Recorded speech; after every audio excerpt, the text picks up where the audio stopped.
இதுதான் passport.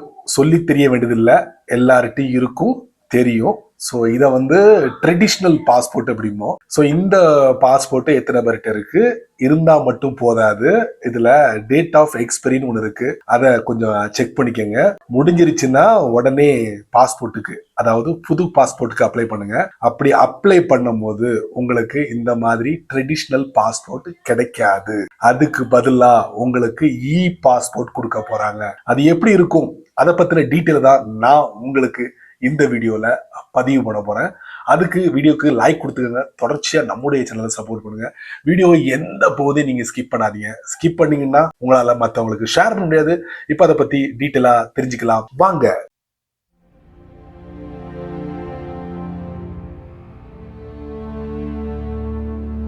MEA ministry of external affair, இதைத்தான் நம்ம இந்திய வெளியுறவுத்துறை அமைச்சகம் அப்படின்னு. இவங்க ஜூன் மாசம் 2028 அபிஷியலா இ பாஸ்போர்ட்டை லான்ச் பண்றாங்க. அப்ப லான்ச் பண்ணும்போது அப்போதைய ஜனாதிபதி திருமதி பிரதிபா பாட்டீல் அவர்கள் இந்த இ பாஸ்போர்ட்டை பயன்படுத்துறாங்க. அதுக்கப்புறம் அப்போதைய பிரதமரும் இந்த இ பாஸ்போர்ட்டை பயன்படுத்துறாங்க.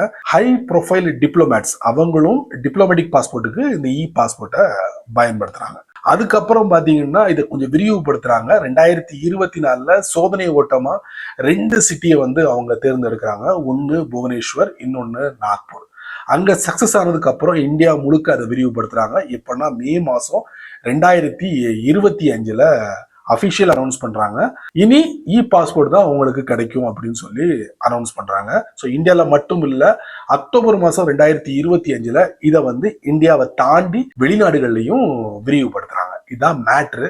லான்ச் ஆன விஷயத்த உங்களுக்கு நான் பதிவு பண்ணிட்டேன்.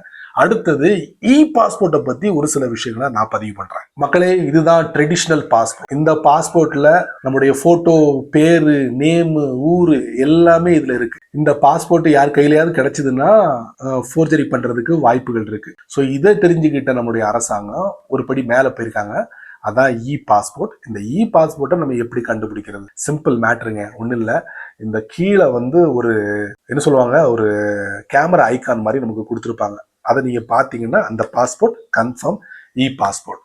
சரி, இந்த பாஸ்போர்ட்ல பேக்ல என்ன பண்ணிருக்காங்கன்னா நம்மளுடைய அரசாங்கம் ஒரு சிப் வைக்கிறாங்க. இதுக்கு பேர் வந்து RFID, radio frequency identification chip. ஒரு ஆண்டனா மாதிரி இது செயல்பட போகுது. அதுல நம்முடைய போட்டோ, நம்முடைய பேரு, நம்முடைய தலையெழுத்து அதுல இருக்கும். டிஜிட்டலா அவங்க செட் பண்ணிட்டாங்க. யாராலையும் அதை வந்து ஹேக் பண்ண முடியாது. Completely encrypted. இதாங்க இ பாஸ்போர்ட்டோட மொத்த ஃபீச்சர்ஸ். அடுத்ததா இந்த பாஸ்போர்ட் சேவா மையத்தை வந்து 2012 தொடங்குறாங்க. யாரு? Ministry of external affairs. இவங்க தனியாவா தொடங்குனாங்க? இல்ல, TCS ஓட ஒரு ஒப்பந்தம் போட்டாங்க. இவங்க யாரு? Tata consultancy services.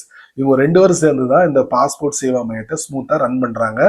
அப்போ தொடங்கும் போது கிட்டத்தட்ட ஒரு 77 பெரிய பாஸ்போர்ட் சேவா மையத்தை வந்து தொடங்குறாங்க. இன்னைக்கு உள்ள நிலவரப்படி பார்த்தா 2024-25 கிட்டத்தட்ட ஒரு 93 பெரிய பாஸ்போர்ட் சேவா மையத்தை வந்து நம்மளால இந்தியா முழுக்க பார்க்க முடியுது. அதோட விட்டாங்களா இந்த மினிஸ்ட்ரி ஆஃப் எக்ஸ்டர்னல் அஃபேர்ஸ்? இல்ல, அதுக்கப்புறம் இத போஸ்ட் ஆபீஸ்ல விரிவுபடுத்தினாங்க. கிட்டத்தட்ட ஒரு 440 போஸ்ட் ஆபீஸ்ல நீங்க பாஸ்போர்ட்டை அப்ளை பண்ணலாம் அப்படின்னு மினிஸ்ட்ரி ஆஃப் எக்ஸ்டர்னல் அஃபேர்ஸ் சொல்றாங்க. அதை செஞ்சுட்டு அதுக்கு அடுத்ததா அடுத்த 5 வருஷத்துல நாங்க இந்த 440 600 மாத்த போறோம் அப்படின்னு இருக்காங்க. அதெல்லாம் இருக்கட்டும். இந்த இ பாஸ்போர்ட் எப்போ லான்ச் பண்ணாங்க? இ பாஸ்போர்ட்ல என்ன ஸ்பெஷல்? அதே மாதிரி பாஸ்போர்ட் சேவை மையம் எத்தனை இந்தியால இருக்கு எல்லாத்தையும் பதிவு பண்ணிட்ட. நவம்பர் மாசம் 2025 நிலவரப்படி இ பாஸ்போர்ட் மொத்தம் எவ்வளவு இஷ்யூ ஆயிருக்கு இந்தியால, அதை கொஞ்சம் சொன்னா நல்லா இருக்கும் அப்படின்னு நீங்க சொல்றது எனக்கு கேக்குது. அதையும் முடிச்சு வச்சிடறேன் நல்ல விதமா. இந்தியாவில மட்டும் கிட்டத்தட்ட 80 லட்சம் இ பாஸ்போர்ட்டை வந்து இஷ்யூ பண்ணியிருக்காங்க. வெளிநாடுகள்ல நம்முடைய இந்திய எம்பசிலாம் இருக்கு, அங்க நம்ம இந்தியர்கள்லாம் இருக்காங்க. ஸோ அங்க மட்டும் கிட்டத்தட்ட ஒரு 62,000 இ பாஸ்போர்ட் வந்து இஷ்யூ பண்ணியிருக்காங்க.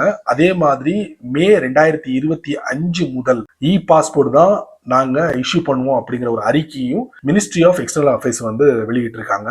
போதும் இல்ல? அதுக்கப்புறம் இ பாஸ்போர்ட் கொடுக்க தொடங்கிட்டாங்க. எனி சேஞ்சஸ் ஆஃப் பேமெண்ட் அப்படின்னு கேட்டீங்கன்னா இல்ல. 36 பக்கத்துக்கு அதே 1,500 ரூபாய் தான் 60 பக்கத்துக்கு அதே 2000 ரூபாய் தான், எந்தவித மாற்றமும் இல்லை. இனி வரக்கூடிய நாட்கள் என்ன வேணாலும் நடக்கலாம். சரி நண்பர்களே, இந்த வீடியோவை நீங்க ரொம்ப பொறுமையா நீங்க வாட்ச் பண்ணிருப்பீங்க. ஸோ இ பாஸ்போர்ட்டை பத்தி ஒரு சில விஷயங்களை நான் பதிவு பண்ணியிருக்கேன். கண்டிப்பா உங்களுக்கு ரொம்ப யூஸ்ஃபுல்லா இருக்கும்னு நினைக்கிறேன். எனிவே, நீங்க மட்டும் தெரிஞ்சுக்கிட்டா நல்லா இருக்காது. அதனால எல்லாருக்கும் பாஸ்போர்ட் அவசியம் தான். வெளிநாடுகளுக்கு பயணம் பண்றதுக்கு, வேலை விஷயமா பயணம் பண்றதுக்கு எல்லாத்துக்கும் தேவைப்படுது. அதனால எல்லாருக்கும் இதை ஷேர் பண்ணி விடுங்க, அவங்களும் இதோட பலனை அனுபவிக்கட்டும். நீங்க நம்ம சேனலுக்கு புதுசா இருந்தீங்கன்னா வழக்கம் போல வீடியோக்கு கீழே யூடியூப்கார நிறைய பட்டனை கொடுத்துருக்கான். இருந்தாலும் உங்க கண்ணில் அந்த ஹைப் அப்படிங்கிற பட்டன் தென்பட்டுச்சுன்னா தட்டி விட்டுக்கோங்க. அது கீழே கமெண்ட் செக்ஷன் இருக்கு. உங்களுடைய கருத்தை இதை பத்தி நல்ல ரீதியில் பதிவு பண்ணிக்கங்க. பிடிச்சா லைக் பண்ணுங்க, பிடிக்கலன்னா அல்ல